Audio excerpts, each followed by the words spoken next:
ഗിരീഷ് ഏടി ഈ പടത്തിന്റെ ഡയറക്ടറിന്റെ പേര് തന്നെയായിരുന്നു എനിക്ക് ഈ സിനിമയിലുള്ള ഏറ്റവും വലിയ പ്രതീക്ഷ. അപ്പൊ പറഞ്ഞു വരുന്നത് Bethlehem Kudumba unit. Hi friends, welcome to സിനിയോറ. അതായത് ഇതിനെ പറ്റിയിട്ട് കൂടുതൽ പറയാനില്ല, കാരണം ഇത് അനൗൺസ് ചെയ്ത സമയം തൊട്ട് തന്നെ ഇതൊരു മിനിമം ഗ്യാരണ്ടി ഉള്ള cinema. From the day of announcement തൊട്ട് ഇതൊരു മിനിമം ഗ്യാരണ്ടി ഉള്ള സിനിമയാണ്. കാരണം ഇതിന്റെ ഡയറക്ടറുടെ പേര് ഗിരീഷ് ഏടി എന്നാണ്.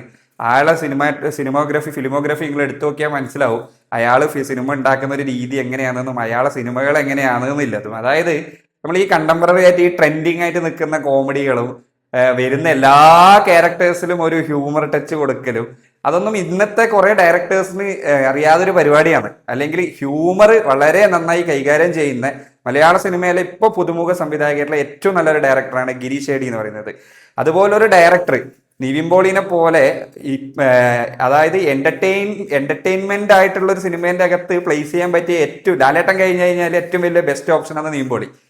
ആ ഒരു നിവിൻ പോളിയും ഗിരീഷ് ഏടിയും ഒന്നിക്കുന്നു എന്ന് പറയുമ്പോൾ തന്നെ അത് ഒരു മിനിമം ഗ്യാരണ്ടി പടമായി. അതുപോലെ തന്നെ ഇന്ന് ഈ തിയേറ്ററിൽ നിന്ന് സിനിമ കണ്ടു വരുമ്പം ആ ഒരു തോട്ടിനെ സാറ്റിസ്ഫൈ ചെയ്യുന്ന രീതിയിൽ തന്നെയായിരുന്നു സിനിമ.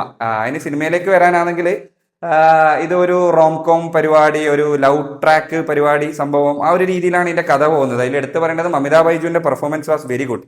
അവരൊരു അസാധ്യ നടി, നല്ലൊരു നടി തന്നെയാണെന്ന് ഈ സിനിമ ഉണ്ടെങ്കിൽ മനസ്സിലാവും.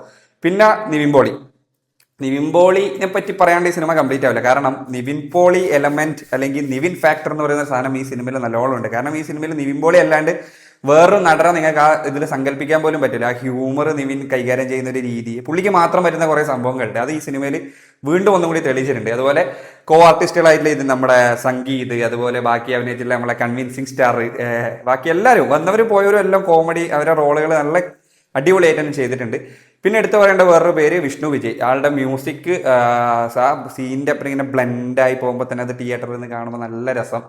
സെക്കൻഡ് ഹാഫ് ലാസ്റ്റ് പടം തീരാനാവുമ്പോൾ ക്ലൈമാക്സ് പോർഷൻസ് എനിക്ക് അത്ര ഇമ്പ്രസീവായി തോന്നിയില്ലെങ്കിലും, പക്ഷേ ഈ പടം ഇങ്ങനെയൊക്കെ തന്നെ തീർക്കാൻ പറ്റൂ. ഹാപ്പി എൻഡിങ് ആഗ്രഹിക്കുന്ന ഒരു ആൾക്കാരുണ്ടല്ലോ, അവർക്കൊക്കെ ഈ സിനിമ നല്ല രീതിയിൽ ഇഷ്ടപ്പെടാൻ ചാൻസ് ഉണ്ട്. ഓവറോൾ പറയാനാണെങ്കിൽ തിയേറ്ററിൽ നിന്ന് വാച്ചബിൾ ആയിട്ടുള്ള നല്ലൊരു പടം. അപ്പോൾ നിങ്ങൾ പടം കണ്ടിട്ടുണ്ടെങ്കിൽ അഭിപ്രായങ്ങൾ കമന്റ് ചെയ്യും. അപ്പോൾ നിങ്ങൾ തിയേറ്ററിൽ തന്നെ കാണാൻ മറക്കണ്ട, കാരണം എന്നാലും നിങ്ങൾക്ക് എൻ്റെ ഒരു ഫുൾ ഫീൽ കിട്ടുമല്ലോ. Okay, thank you.